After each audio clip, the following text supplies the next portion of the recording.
ഏറ്റവും പ്രധാനപ്പെട്ട കാര്യം എപ്പോഴാണ് വിജയ് ഗവർണറെ കാണുക? എന്നിപ്പോൾ വൈകിട്ട് വിജയ് ഗവർണറെ കാണും എന്നാണല്ലോ പുറത്തു വന്ന വാർത്ത. വൈകിട്ട് 6 മണിയോട് കൂടി, ആദ്യം 4 മണി എന്നാണ് പറഞ്ഞിരിക്കുന്നത്. വൈകിട്ട് ഒരു 6 മണിയോട് കൂടി എന്തായാലും 6 മണിയോട് കൂടി ഗവർണറെ കാണും എന്നുള്ളൊരു സൂചനയാണ് നമുക്കിപ്പോൾ ലഭിക്കുന്നത്. പ്രധാനപ്പെട്ട കാര്യം, നേരത്തെ 2 തവണയാണ് വിജയ് 113 പേരുടെ പിന്തുണ അവകാശപ്പെട്ടുകൊണ്ടുള്ള കത്ത് നൽകിയത്. പക്ഷേ 118 എന്ന ആ സംഖ്യയില്ലാതെ എന്തായാലും സർക്കാർ രൂപീകരിക്കാൻ അനുവദിക്കില്ല എന്നൊരു നിലപാടിലേക്കായിരുന്നു CPI ഈ പറഞ്ഞ പോലെ ഗവർണർ എത്തിയത്. സമാനമായ നിലപാടാണ് ഇന്നും സ്വീകരിക്കുന്നത്. എങ്കിൽ ഒരു നിയമ പോരാട്ടത്തിലേക്ക് ഇറങ്ങുക എന്നതാണ് TVKയുടെ ലക്ഷ്യം. പക്ഷേ അതിന് മുൻപായി തന്നെ എന്തായാലും ഇത്തരത്തിലുള്ള നീക്കങ്ങൾ കൂടി ഇവിടെ നടക്കുന്നുണ്ട്. CPIയുടെയും CPIMന്റെയും അതുപോലെ തന്നെ VCKയുടെയും ഒരു പിന്തുണ എന്തായാലും ലഭിക്കുമെന്നുള്ള കാര്യം ഏറെക്കുറെ ഉറപ്പായിട്ടുണ്ട്. അതിപ്പം ഡൽഹിയിൽ നിന്നൊക്കെ വരുന്ന വാർത്തകൾ, ഡൽഹി കേന്ദ്ര നേതൃത്വത്തിൽ നിന്നൊക്കെ വരുന്ന വാർത്തകൾ, അത്തരത്തിലുള്ള കാര്യങ്ങളൊക്കെ എന്തായാലും അത് ശരിവെക്കുന്ന വാർത്തകൾ കൂടിയാണ് വരുന്നത്. എന്തായാലും വലിയ കഴിഞ്ഞ കുറച്ച് ദിവസങ്ങളിലായി ഉണ്ടായിരുന്ന ഒരു പ്രതിസന്ധി, സർക്കാർ രൂപീകരണവുമായി ബന്ധപ്പെട്ടുള്ള ഒരു പ്രതിസന്ധി ഇന്ന് രാത്രിയോടെ അല്ലെങ്കിൽ നാളെ രാവിലെയോടെ അവസാനിക്കുമെന്നുള്ളത് തന്നെയാണ് നമുക്ക് മനസ്സിലാക്കാൻ കഴിയുന്നത്. മെയ് 10 ഞായറാഴ്ച തമിഴ്നാടിൻ്റെ 18ാമത് മുഖ്യമന്ത്രിയായി വിജയ് സത്യപ്രതിജ്ഞ ചെയ്യും എന്നുള്ള വിവരം കൂടി, അല്ലെങ്കിൽ അത്തരത്തിലുള്ള വിവരങ്ങൾ, അത്തരത്തിലുള്ള തീരുമാനങ്ങളിലേക്കാണ് പോകുന്നതെന്നാണ് നമുക്ക് മനസ്സിലാക്കാൻ. എന്തായാലും വിജയ് തമിഴ്നാടിന്റെ പുതിയ മുഖ്യമന്ത്രിയായി വരും എന്നതിൽ മറ്റ് കൂടുതൽ വലിയൊരു പ്രതിസന്ധികളോ ആശങ്കകളോ നിലവിലില്ല എന്ന് തോന്നുന്നു. അവസാന ഘട്ടത്തിൽ എന്തായാലും ആ 118 എന്ന് പറയുന്ന ഒരു മാജിക് നമ്പറിലേക്ക് വിജയ്ക്കും TVKയ്ക്കും എത്താൻ കഴിയും. പക്ഷേ വിജയ് ഇപ്പോൾ തമിഴ്നാട്ടിൽ ഉണ്ടാക്കിയിരിക്കുന്ന ഒരു രാഷ്ട്രീയ കാലാവസ്ഥാ മാറ്റമുണ്ട്. അതിനെക്കുറിച്ച് ചർച്ചകൾ അവിടെ നടക്കുന്നുണ്ട്. ഇപ്പോൾ മുന്നണി സമവാക്യങ്ങൾ പോലും മാറുന്നു. DMKയുടെ ഭാഗമായി നിന്ന കക്ഷികളാണ് ഇപ്പോൾ TVKയ്ക്ക് പിന്തുണ നൽകിക്കൊണ്ട് മുന്നോട്ട് വരുന്നത്. അതിൽ എന്ത് രീതിയിലുള്ളൊരു ഡീലാണ് ഉണ്ടാക്കിയിരിക്കുന്നത്? അതിൽ സ്റ്റാലിന്റെയും ഒപ്പം DMK നേതാക്കളുടെയൊക്കെ നിലപാടുകൾ എന്താണ് മനീഷ്?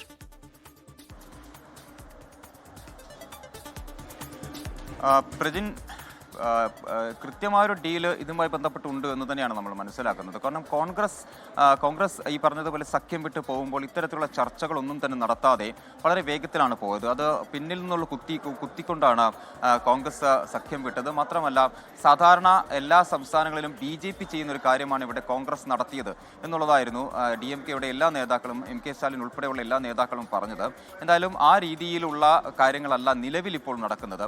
കൃത്യമായി തന്നെ സ്റ്റാലിനുമായി സംസാരിച്ച് DMK അധ്യക്ഷൻ സ്റ്റാലിൻ, MK സ്റ്റാലിനുമായി കൃത്യമായി ചർച്ചകൾ നടത്തിയിട്ടാണ് ഈ 3 പാർട്ടികളും ഈ ഒരു തീരുമാനത്തിലേക്ക് എത്തിയിട്ടുള്ളത്.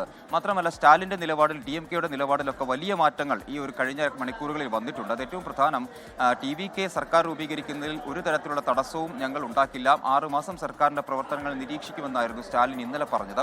അതുമായി ബന്ധപ്പെട്ട് ആ ചർച്ചകൾ നടക്കുന്നതിനിടെയാണ് CPIയും CPIMും അതുപോലെ തന്നെ വിടുതலை സിരുത്തകൾ കക്ഷികൾ, മക്കൾ നീതി മയ്യം എല്ലാം ഈ പറഞ്ഞ പോലെ TVKയ്ക്ക് ഒരു സപ്പോർട്ടുമായി, ഒരു പിന്തുണയുമായി രംഗത്തെത്തുകയും ചെയ്തത്. അതിന് പിന്നാലെ ചർച്ചകൾ നടക്കുന്നു. അത് MK സ്റ്റാലിനുമായാണ് ആദ്യഘട്ട ചർച്ചകൾ നടക്കുന്നത്. ആദ്യ ചർച്ച ചെയ്തതുപോലും MK സ്റ്റാലിനുമായിട്ടാണ്. ഈ പറഞ്ഞ 3 പാർട്ടികളും CPIയും CPIയും VCKയും അവിടെ ഒരു ധാരണയായതിനു ശേഷമാണ് എന്തായാലും ഇന്നിപ്പോൾ 2 പാർട്ടികളുടെയും സംസ്ഥാന സമിതി യോഗങ്ങൾ, സംസ്ഥാന നേതൃയോഗങ്ങൾ നടന്നതും ഇപ്പോൾ CPIMന്റെ സംസ്ഥാന നേതൃയോഗം നടക്കുന്നു. CPIയുടേത് പൂർത്തിയായി. CPI ഒരു തീരുമാനത്തിലേക്ക് എന്തായാലും എത്തുകയും ചെയ്തിട്ടുണ്ട് എന്നുള്ളതാണ് ഏറ്റവും പ്രധാനപ്പെട്ട കാര്യം. അപ്പോൾ ഇന്ന് വൈകുന്നേരത്തോടുകൂടി, വൈകുന്നേരം VCKയുടെ യോഗവും വിടുതலை സിരുത്തകൾ കക്ഷിയുടെ യോഗവും ചേരുന്നുണ്ട്. അതിൽ ആ യോഗത്തിൽ എന്തായാലും ഒരു തീരുമാനം ഉണ്ടാകും എന്നുള്ളതാണ് മനസ്സിലാക്കുന്നത്. പക്ഷേ ആ പ്രഖ്യാപനം ഇന്ന് ഉണ്ടാകുമോ എന്ന കാര്യത്തിൽ നമുക്കിപ്പോൾ ഉറപ്പില്ല. രാവിലെ VCKയുടെ അധ്യക്ഷനായിട്ടുള്ള തിരുമാവലവൻ പറഞ്ഞത്, ഇന്ന് ഞങ്ങൾ യോഗം ചേരും, വൈകിട്ട് പാർട്ടിയുടെ ഉന്നതാധികാര സമിതി ചേരും, പക്ഷേ തീരുമാനം എന്തായാലും നാളെയായിരിക്കും പ്രഖ്യാപിക്കുക എന്നുള്ളതായിരുന്നു. അങ്ങനെയെങ്കിൽ CPIMന്റെ പ്രഖ്യാപനം എന്തായാലും ഇന്നുണ്ടാകും. 6 മണിയോടുകൂടെ അവിടെ യോഗം അവസാനിക്കും എന്നുള്ളതാണ് നമുക്ക് മനസ്സിലാക്കാൻ സാധിക്കുന്നത്. ഇപ്പോൾ നടക്കുന്നത് അവിടെ സംസ്ഥാന സമിതി യോഗമാണ്. രാവിലെ സെക്രട്ടേറിയറ്റ് നടന്നിരുന്നു. സംസ്ഥാന സമിതി യോഗമാണ് നടക്കുന്നത്. അതിനുശേഷം എന്തായാലും പ്രഖ്യാപനം ഉണ്ടാകും എന്നാണ് മനസ്സിലാക്കാൻ കഴിയുന്നത്. അപ്പോൾ ഇതുവരെ ഉണ്ടായിരുന്ന കഴിഞ്ഞ 4-ാം തീയതി റിസൾട്ട് വന്നതിന് ശേഷം ഉണ്ടായിരുന്ന ഒരു പ്രതിസന്ധി, 4-5 ദിവസങ്ങൾ നീണ്ടൊരു പ്രതിസന്ധി എന്തായാലും അവസാനിക്കുന്നു തമിഴ്നാട്ടിൽ എന്നുള്ളതാണ് ഏറ്റവും പ്രധാനപ്പെട്ട കാര്യം. 18ാമത് സംസ്ഥാനത്തിന്റെ 18ാമത് മുഖ്യമന്ത്രിയായി എന്തായാലും ജോസഫ് C വിജയ് അധികാരമേൽക്കാൻ പോകുന്നു. അതിന്റെ തീയതി ഏറെക്കുറെ ധാരണയായിട്ടുള്ളത് മെയ് 10 ഞായറാഴ്ചയാണ്. പ്രജിൻ, പ്രവിത. മനീഷ് മൂർത്തിയാണ് ചെന്നൈയിൽ നിന്ന് വിശദാംശങ്ങൾ നൽകിയത്.